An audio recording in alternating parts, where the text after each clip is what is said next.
Are we live? I'm assuming so, since the music has stopped and I can no cue from Joey. Well, good evening, everybody. Super glad you guys could join us for our Eve service.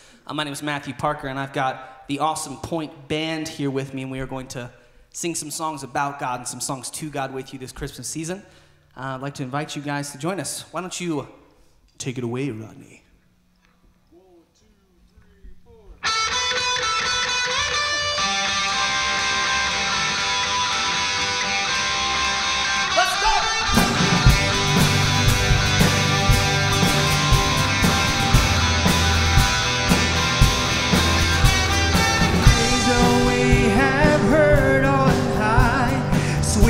Singing o'er the plain, and the mountains in reply, echoing their joyous strain.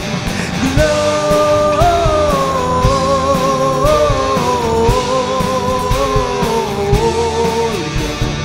in excelsis Deo.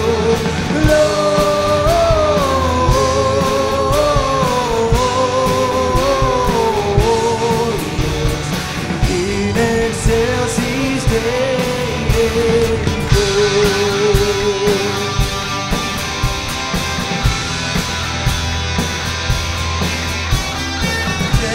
Why this jubilee? Why your joyous strain prolong? What the gladsome tidings be, which inspire their heavenly song? Glorious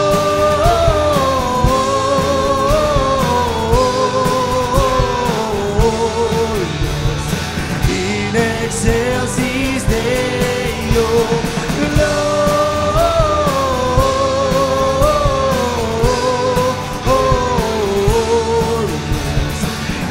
Excelsis Deo.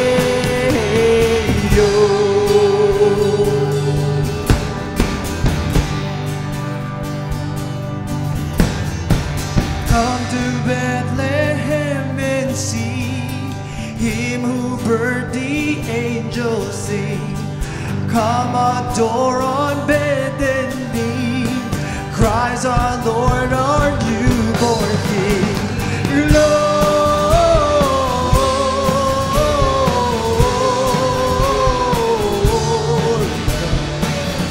excelsis Deo,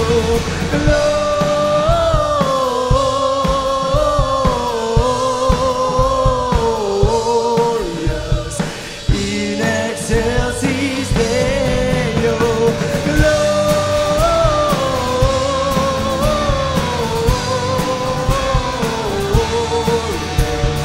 in excelsis Deo.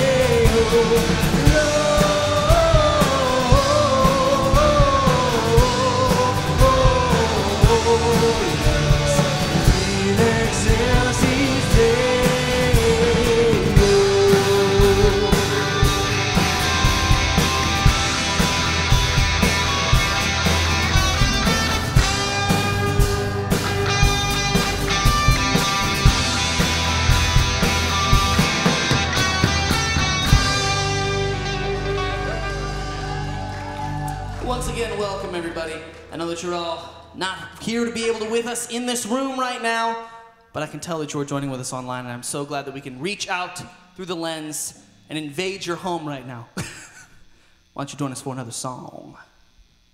Oh, it's me, you're right. 1 second.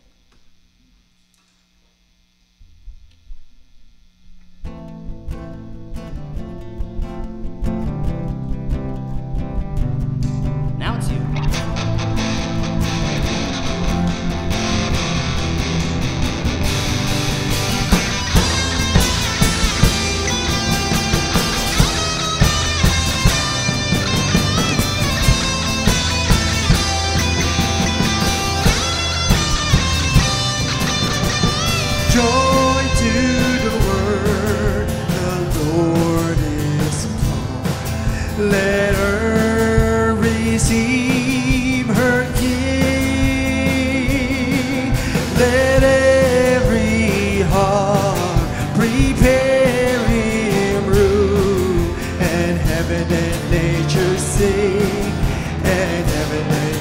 angels sing, and heaven and angels sing.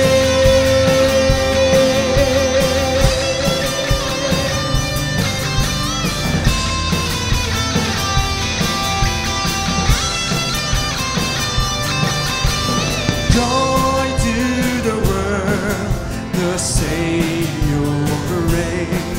Let men their song employ, while fields and blood, rocks, hills and plains, repeat the sounding joy, repeat the sounding joy, repeat the sounding joy.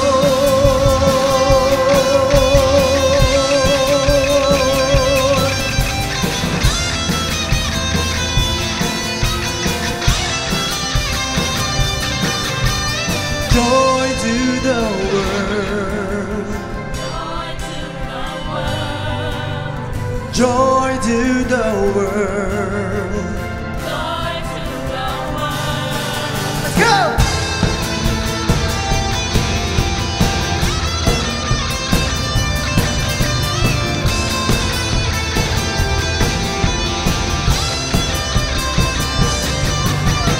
He rules the world with truth and grace, and makes the nations prove the glories of His righteousness, and wonders of His love, and wonders of His love, and wonders of His love.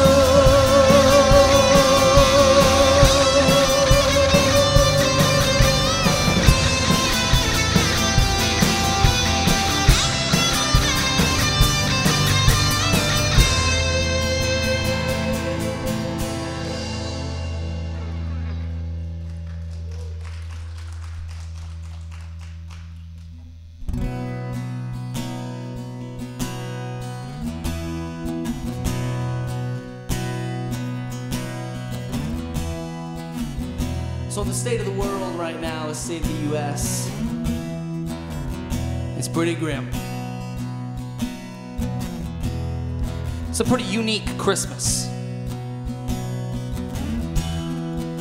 Some of you aren't able to see your families, and that looks really different. I know for me, especially growing up as a kid, Christmas was the time that we made a big old vacation.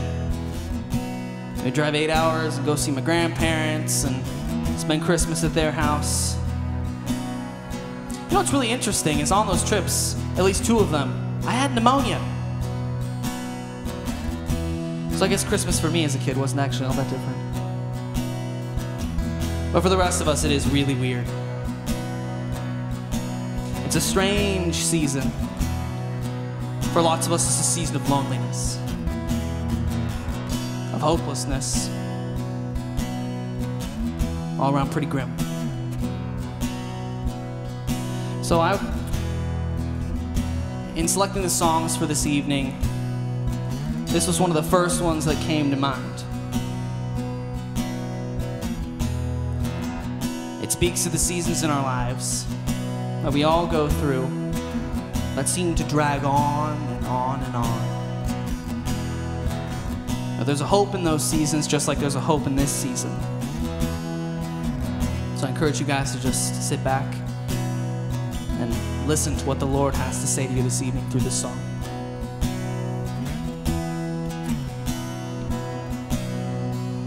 Like the frost on a rose, winter comes for us all. Oh, how nature acquaints us with the nature of patience. Like a seed in the snow, I've been buried to grow. for your promise is loyal. From sea to Sequoia, I know though the winter is long, even richer the harvest it brings. Though my waiting prolongs, even greater your promise to me like a seed.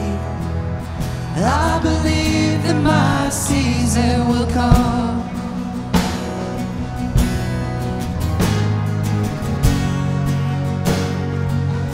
Lord, I think I'll be loved like the low winter sun.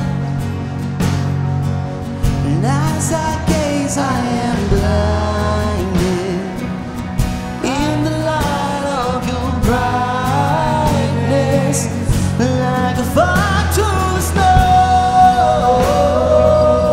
I'm renewed in your warmth. Melt the ice of this wild soul till the barren is beautiful. And I know though the winter is long, even richer the harvest it brings. Though my waiting prolongs, even greater your promise to me like a seed. I believe that my season will come.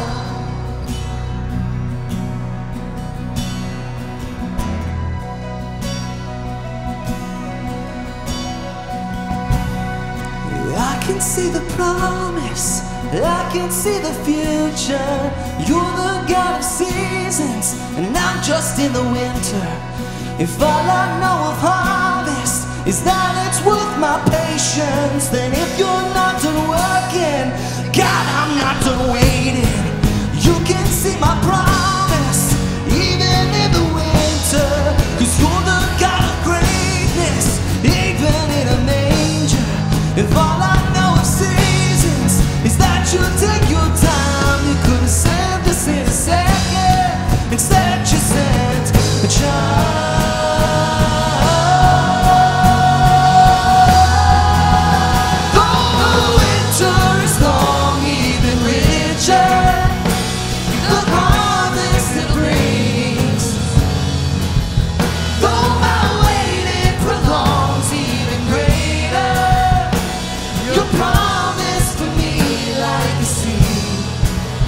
I believe that my season will come.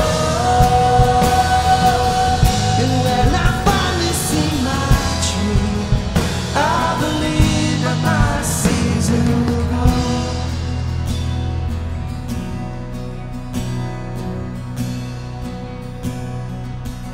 Like a seed you sow for the sake of us all. From Bethlehem, Soyo, to Calvary, Sequoia. Oh.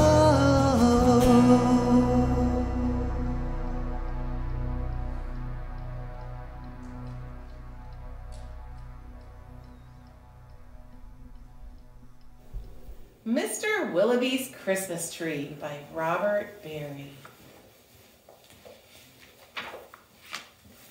Mr. Willoughby's Christmas tree came by special delivery. Full and fresh and glistening green, the biggest tree he'd ever seen. He dashed downstairs to open the door. This was the moment he'd waited for. A magnificent tree. Splendid, he cried. Please, sir, won't you carry it right inside? I think it might look best this year, right in the parlor corner here. But once the tree stood in place, Mr. Willoughby made a terrible face. The tree touched the ceiling, then bent like a bow. Oh, good heavens, he gasped. Something must go. Baxter the butler was called on in haste to chop off the top, though it seemed quite a waste. That's great, Mr. Willoughby cried with glee. Now we can start to trim the tree. When the trimming was well underway, the top was placed on a silver tray. Baxter said, I know just who'd be delighted with this Christmas tree. So it was presented to Miss Adelaide, Mr. Willoughby's upstairs maid. Oh, won't this tree be a pretty sight when I have trimmed it later tonight? But the top, oh dear, I'm so afraid, will have to be cut, sighed Miss Adelaide. And so with scissors sharp and long, she snipped off the top while she hummed a little song. The top was set out the very next day in the back of the house to be thrown away. That little treetop caught the eye of Tim, the gardener, passing by. He certainly was not about to see that little tree thrown out. He hurried right home straight away to see what Mrs. Tim would say. Fa-la-la, surprise, surprise, his wife could not believe her eyes. But our house, she said, is so snug and small, I do not believe that we'll need it all. And before Tim had a chance to shout, she cut off the top and threw it out. Barnaby Bear was padding by. It almost hit him in the eye. Now who would throw a tree away so very close to Christmas Day? I'll take it home. That's what I'll do. Look, Mama Bear, I've a present for you.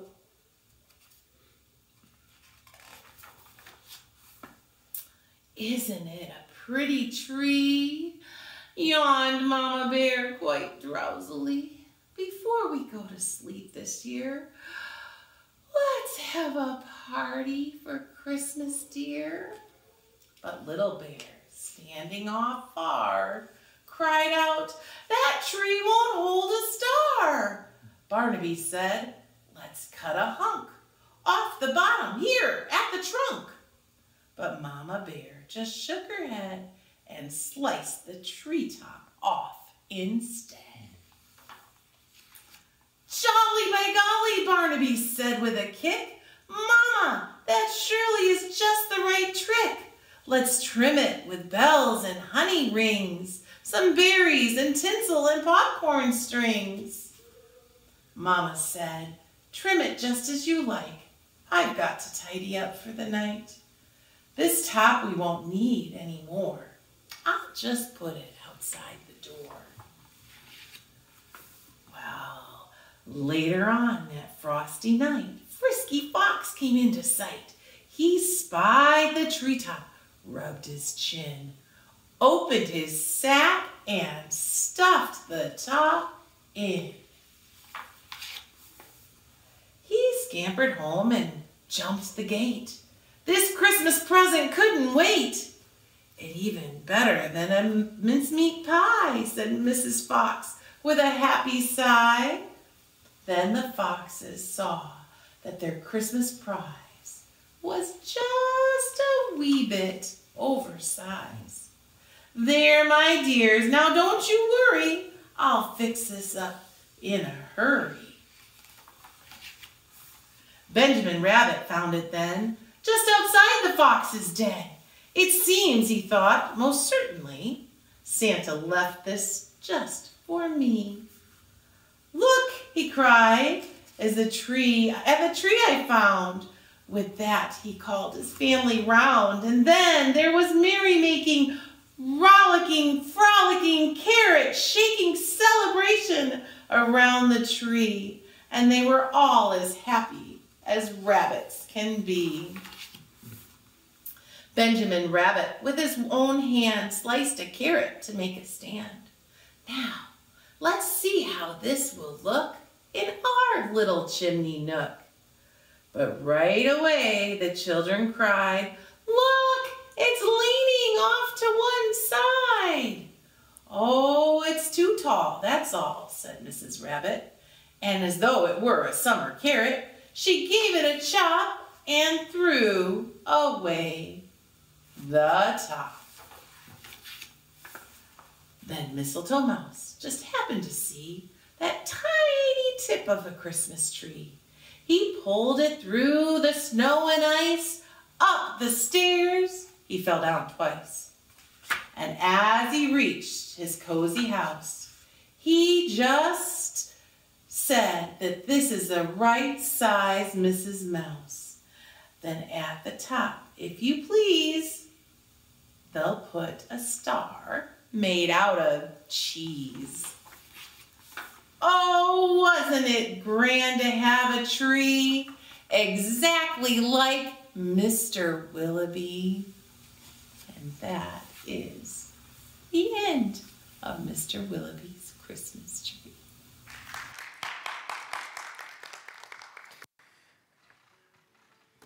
Well, for my family, the staff at The Point, the leadership team here at The Point Church, we want to wish you a very Merry Christmas. We hope that your family is blessed this year and this season, and maybe you're blessed enough to be able to, like Mr. Willoughby, pass it on, to pay it forward, to help out some others in maybe this season that's a little bit more difficult than maybe other Christmases that we've had. I want to read for you the story of why we are gathered, whether it's in your homes or maybe you're driving down the road, but why we gather during this season to celebrate the greatest gift that was ever given to this planet, where the Creator actually entered into His creation, to be part of His creation, to model for His creation, and to redeem His creation. This is how the birth of Jesus, the Messiah, came about. His mother, Mary, was pledged to be married to Joseph, but before they came together, she was found to be pregnant through the Holy Spirit. You see, God sent an angel, Gabriel, to Nazareth, the town in Galilee, to a virgin pledged to be married to a man named Joseph, a descendant of David. The virgin's name was Mary, and the angel went to her and said, "Greetings, you who are highly favored, the Lord is with you." Well, Mary was greatly troubled at his words and wondered what kind of greeting this might be. But the angel told her, "Mary, do not be afraid. You have found favor with God. You will conceive and give birth to a son, and you will call his name Jesus. He will be great, and he will be called the Son of the Most High. The Lord God will give him a throne of his father David, and he will reign over Jacob's descendants forever. His kingdom will never end." "Well, how will this be?" Mary asked the angel, "since I am a virgin?" And the angel answered, "The Holy Spirit will come upon you, and the power of the Most High will overshadow you. So the Holy One to be born will be called the Son of God. Even Elizabeth, your relative, is going to have a child in her old age, and she who was said to be unable to conceive is in her 6th month. No word from God will ever fail." "I'm the Lord's servant," Mary answered. "May your word be fulfilled." And then the angel left her. Now, because Joseph, her husband, was faithful to the law, yet he did not want to expose her to public disgrace, he had in mind to divorce her quietly. But after he considered this, the angel of the Lord now appeared to him in a dream and said, "Joseph, son of David, do not be afraid to take Mary home as your wife, because what is conceived in her is from the Holy Spirit. She will give birth to a son, and you are to give him the name of Jesus, because he will save his people from her sins." Now all of this took place to fulfill what the Lord had said through the prophet. "The virgin will conceive and give birth to a son, and they will call him Emmanuel," which simply means God with us. When Joseph woke up, he did what the angel of the Lord commanded him, and he took Mary home as his wife. But they did not consummate the marriage until she gave birth to a son, Now in those days, Caesar Augustus issued a decree that a census should be taken of the entire Roman world. Now this was the first census that took place while Quirinius was the governor of Syria. And everyone went to their hometown to register. So Joseph went up from Nazareth in Galilee to Judea to Bethlehem, the town of David, because he belonged to the house of the line of David. He went there to register with Mary, who was pledged to be married to him and was an expecting child. And while they were there, the time came for the baby to be born. And she gave birth to her first son. She wrapped him in cloths and placed him in a manger because there was no guest room available for them. Now, while they were there, shepherds were out in the fields nearby, keeping watch over their flocks at night. And an angel of the Lord now appeared to them, and the glory of the Lord shone round them. They were terrified. But the angel said to them, "Do not be afraid, for I bring you good news that will cause great joy for all people. You see, today in the town of David, a Savior is born to you. He is the Messiah. He is the Lord. Now this will be a sign to you. You'll find a baby wrapped in cloths, lying in a manger." Suddenly, a great company of heavenly hosts appeared with the angels, praising God and saying, "Glory to God in the highest heavens, and on earth peace to those whom his favor rests." When the angels left them and gone into heaven, the shepherds said to one another, "Now let's go to Bethlehem and see this thing that has happened, which the Lord has told us about." So they hurried off, and they found Mary and Joseph and the baby lying in a manger. And when they had seen him, they spread the word concerning what they had been told about this child. And all who heard it were amazed at what the shepherds had to say to them. But Mary did what only a mother could do. Mary treasured up all these things and pondered them in her heart. The shepherds returned, glorifying and praising God for all the things they had seen and all the things they had heard, which were just as they had been told. Now, after Jesus was born in Bethlehem in Judea, during the time of King Herod, Magi from the east came to Jerusalem and asked, "Where's the one who has been born King of the Jews? We saw his star. It rose, and we've come to worship him." And the star that they had seen when it rose went ahead of them, and it stopped over a place where the child was. When they saw the star, they were overjoyed. On coming to the house, they saw the child with his mother Mary, and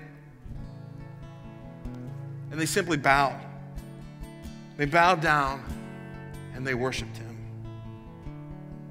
Then they opened up their treasures and presented him with gifts of gold, frankincense, and myrrh. Tonight, as we celebrate the greatest gift that has ever come, that has ever been,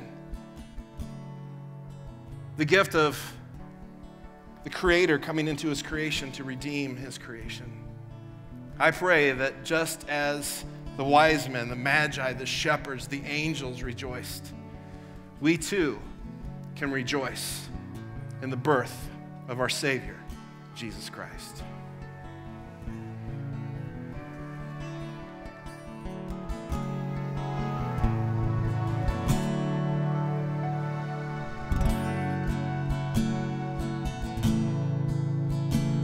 The stars are brightly shining. It is the night of our dear Savior's birth.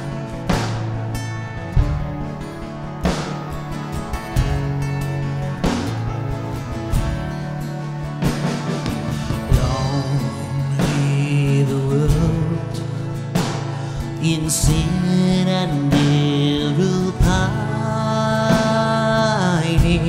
till he appears and our souls felt his word. The thrill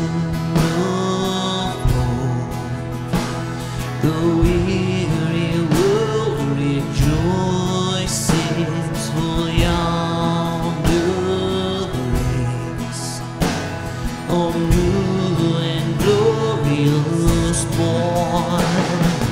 Fall on your knees. No heed the angel voices. Oh, night divine. Oh, night when Christ was born. No night divine. No night divine.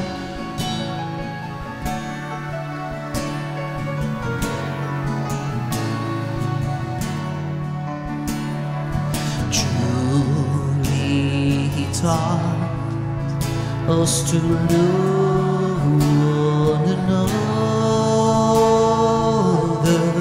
His law is love, and his gospel is peace.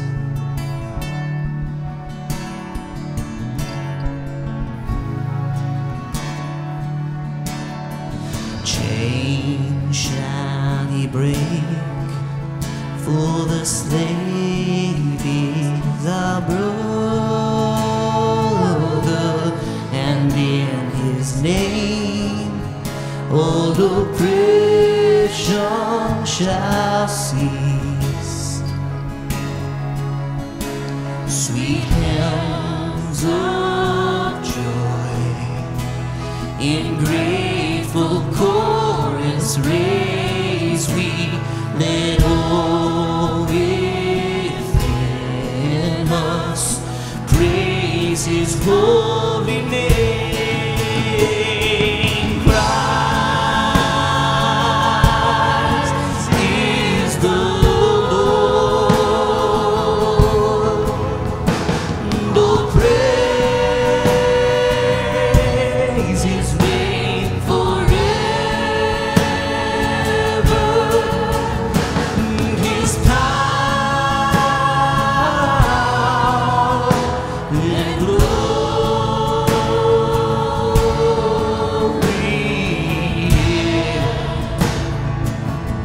in the world proclaim.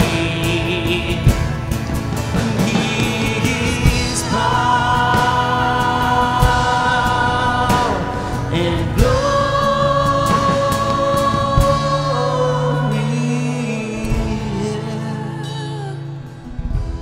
the Lord proclaim.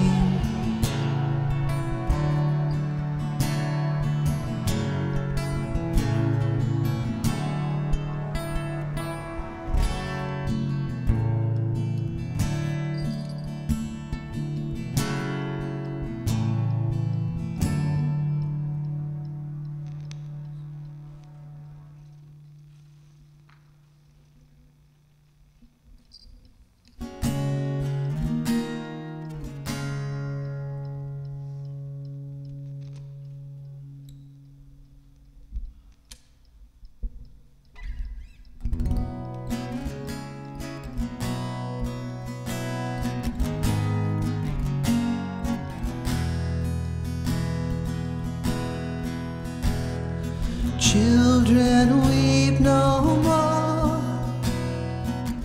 hope is from the horizon. Weary world, behold your promised Messiah. Angels, let your song begin. Here comes heaven. Christ is born in Bethlehem. Here comes heaven.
future. Darkness reigns no more, for Jesus is greater. He is greater. Angels, let your song begin. Here comes heaven. Christ is born in Bethlehem. Here comes heaven. Angels, let your song begin. Here comes heaven. No creation worship Him. Here comes heaven. Here comes heaven.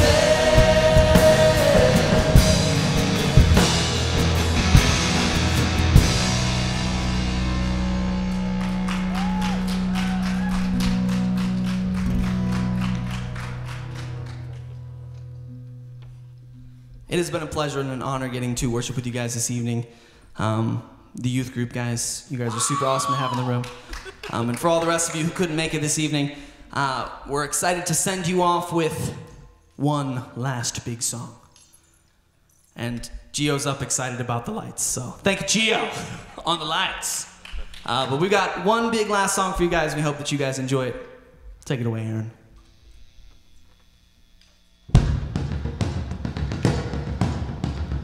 I'm sure you guys will know this one.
Christmas season.